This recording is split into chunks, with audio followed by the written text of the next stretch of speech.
Hello, welcome to my YouTube channel maths with Vineet. और मैं आप सभी का स्वागत करता हूं। आइए, कल जैसे हमने क्वेश्चन डिस्कस किया था उसी से एक और क्वेश्चन आगे डिस्कस करते हैं। ठीक है, तो क्वेश्चन को मैं एक बार रीड कर देता हूं। एक गांव की जनसंख्या वो 6000 है, प्रारंभ में 6000 है। अगर पुरुष 5% की दर से बढ़े और महिलाएं 9% की दर से बढ़े तो एक वर्ष बाद जनसंख्या 6500 हो जाती है। तो पुरुषों की जनसंख्या ज्ञात करनी है। ठीक है, हम इसे 3 से 4 तरीके से सॉल्व कर सकते हैं। सबसे पहले फर्स्ट कोई मेथड देखते हैं क्या है। तो कुल जनसंख्या है हमारे पास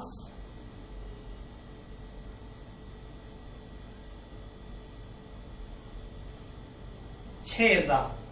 इसमें पुरुष भी रहे होंगे और महिलाएं भी, पुरुष महिला। तो आप जानते हो पुरुष 5% की दर से बढ़ रही हैं और महिलाएं जो है 9% की दर से बढ़ रही हैं। अगर इस 9% को मैंने 5% प्लस 4% लिख लिया है, ब्रेक कर दिया, वो इसलिए क्योंकि मुझे 5% दोनों का ही फाइंड करना होगा। तो ये आसानी हो जाएगी, मैं दोनों का एक साथ 5% निकाल दूंगा। ठीक है, नई जो पॉपुलेशन हो गई है वो कितनी हो गई है 6500, और जबकि प्रारंभ में कितना था 6000। तो जो इंक्रीज हुआ है वो कितना इंक्रीज हो गया 500। ठीक है, तो दोनों की जनसंख्या में कितना इंक्रीज हुआ है वो मैं देख लेता हूं। दोनों की जनसंख्या में वृद्धि। ठीक है, मेल और फीमेल कॉमनली कितने बढ़ गए हैं, तो 6000 का 5%। आप बोलोगे क्योंकि ये 5% यहां भी है और यहां पर भी है, तो 300। मतलब जो 500 जनसंख्या बढ़ी है दोनों की, उसमें से 300 तो दोनों कॉमन बढ़े हुए हैं। ठीक है, दोनों ही इंक्रीज हुए हैं। तो अब शेष कितना बच रहा है हमारे पास 200। ये क्या है, जो महिलाएं बची हुई हैं 4%, यहां से जो शेष बची हुई है ये इनकी 4% की वृद्धि है। ये क्या है 4% की वृद्धि। ठीक है, तो हम बोल सकते हैं कि महिलाओं का 4% इज इक्वल्स टू 200। तो ये 50 टाइम्स 100 का गुणा हो जाएगा। तो जो महिलाएं हैं वो निकल के आ जाएंगी 5000। ठीक है, 6 में से माइनस कर देंगे तो पुरुष भी आ जाएंगे, क्योंकि क्वेश्चन में तुमसे पुरुष पूछा गया है। तो पुरुष कितने हो गए 1000। 6000 में से माइनस कर दिया तो आंसर बी हमारा करेक्ट है। तो मैं आशा करता हूं कि क्वेश्चन आपको समझ में आ गया होगा। अब हम इसे एलिगेशन से भी देखेंगे। ठीक है, तो आपने ये नोट कर लिया होगा और मैं इसे हटा देता हूं। एलिगेशन से बेहद ही आसान है ये क्वेश्चन और काफी जल्दी कर लेंगे। अभी सिर्फ मैं क्वेश्चन को समझा रहा हूं और उसमें एलिगेशन से रिलेटेड कुछ चीजें आपको बता दूंगा। बाकी एलिगेशन क्या होता है उसे डिटेल में समझेंगे बाद में जब चैप्टर करेंगे। तो पुरुष की जो जनसंख्या है वो इंक्रीज हो रही है 5% से, और जो महिला है वो 9% से।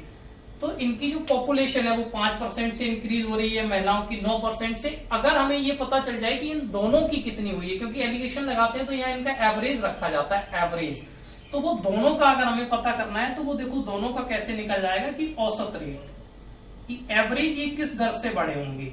तो 500 इंक्रीज हुआ है किस पे 6000 पे, तो ये इनकी औसत दर आ जाएगी। ठीक है, तो कितना हो जाएगा 50/6%। इसे डिवाइड नहीं देंगे क्योंकि ये कैलकुलेटिव हो जाएगा। ठीक है, इसे यहीं पे आके सॉल्व कर लेंगे। अब जब भी कभी ऐसी फ्रैक्शन वैल्यू आ जाए तो इसे हमें क्या करना है, नीचे वाले से हमें यहाँ पे मल्टीप्लाई कर देना है। तो ये हो गया 30%, ये 54 और ये 50%। इसका डिफरेंस इधर और यहाँ डिफरेंस ले लेंगे, ये माइनस करेंगे तो ये हो जाएगा 4 और ये 20। तो आ गया 1:5। ये पॉपुलेशन का रेशियो है। जो टोटल पॉपुलेशन थी हमारे पास 6000, उसका जो रेशियो है वो 1:5 है, मतलब 1:5 में बटी हुई है। तो आप बोलोगे यहां से टोटल कितना हो जाएगा, 6 रेशियो की वैल्यू 6000 है। रेशियो से हटाते हैं तो कुछ सिंबल इनके साथ लगा दिया जाता है। तो 1 रेशियो रिप्रेजेंट कर रहा है 1000।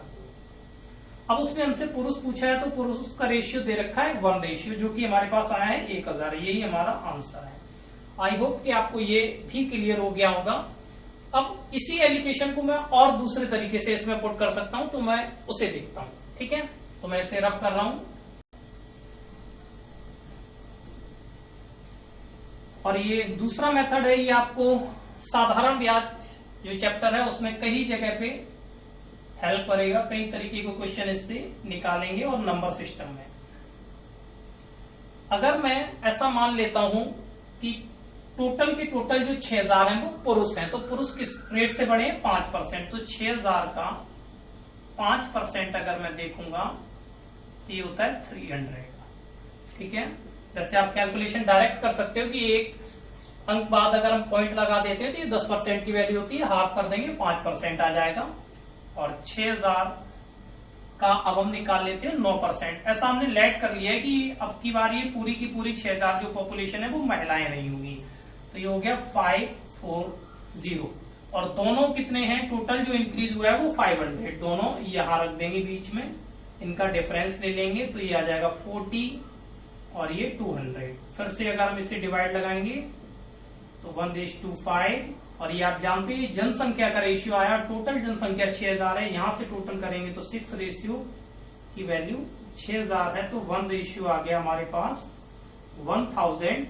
और यही हमें फाइंड करना था क्योंकि पुरुषों की जनसंख्या पूछी गई है, पुरुष कितने? 1 रेशियो।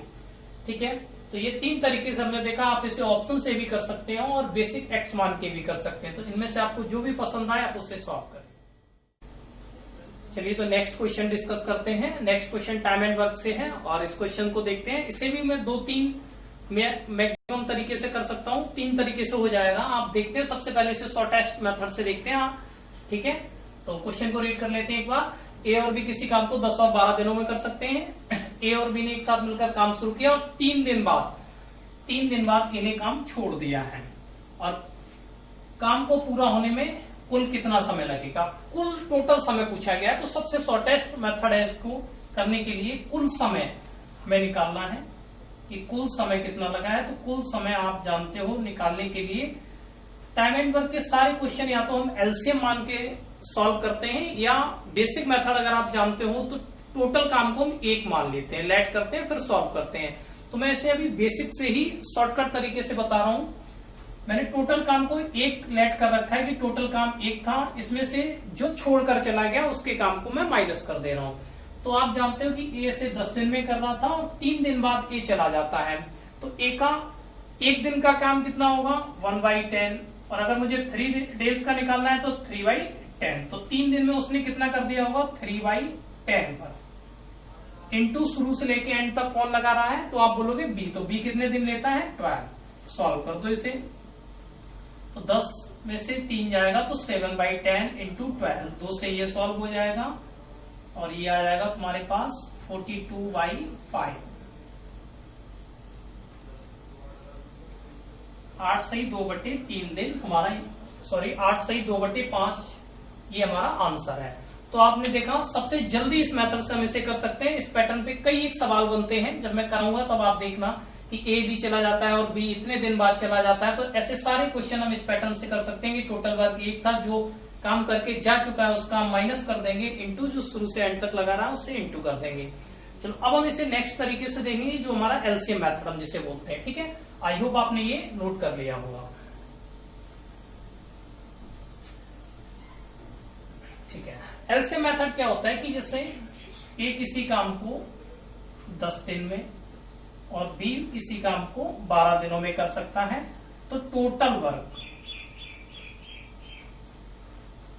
हम इसका लेट कर लेते हैं इन दोनों से कटने वाला नंबर या इनका एलसीएम। ठीक है, कुछ भी हम लेट कर ले तो भी सवाल सॉल्व होगा, लेकिन हम एलसीएम ही क्यों मानते हैं? क्योंकि इन दोनों का एलसीएम होता है तो कैलकुलेशन इजी हो जाती है। तो 10 और 12 का अगर हम एलसीएम देखेंगे तो ये हो जाएगा हमारे पास 60। ठीक है, 60 एलसीएम ले लिया है। अगर इसमें कोई प्रॉब्लम है आपको तो आप एलसीएम निकाल सकते हो। ठीक है, अब हम इनकी क्षमता निकालते हैं, इफिशियंसी। 1 दिन का काम तो क्या है? 10 से यहां डिवाइड लगा देंगे, ये 6 काम कर रहा होगा। 12 से यहां डिवाइड लगा देंगे तो ये 5 कर रहा होगा। ए का 1 दिन का काम कितना है? 6 यूनिट। बी का 1 दिन का काम कितना है? 5 यूनिट। और टोटल कितना यूनिट काम करना है? 60 यूनिट। ये टोटल यूनिट होता है, इसकी कोई इकाई नहीं है, हम कुछ भी ऐसे लिखते हैं, ठीक है। अब आपको मालूम है कि 3 दिन बाद इन्हें छोड़ा है, तो 3 दिन तक दोनों ने काम किया होगा, तो मैं यहां लिख दे रहा हूं 3 दिनों में A प्लस B द्वारा किया गया कार्य। तो आप जानते हैं कि एक दिन में ये दोनों मिलकर कितना कर रहे हैं, 6 और 5 11 यूनिट।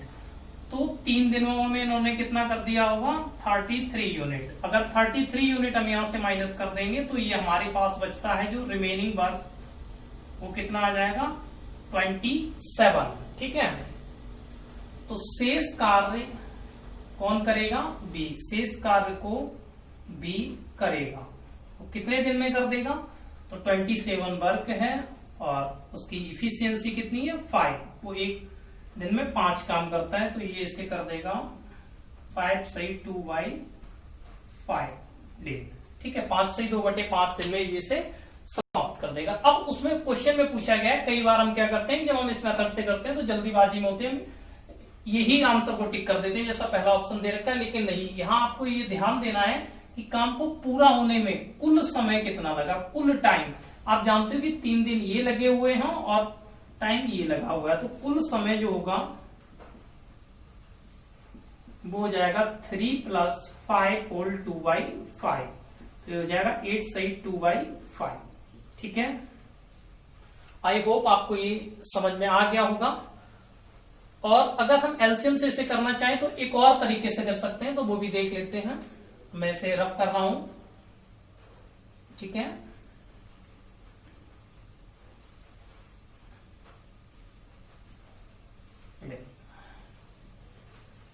कि 3 दिन बाद इन्हें काम छोड़ा, मैं पहले देख लेता हूं कि इन्हें 3 दिन में कितना काम किया। उसने 3 दिन तक तो काम किया है। ए द्वारा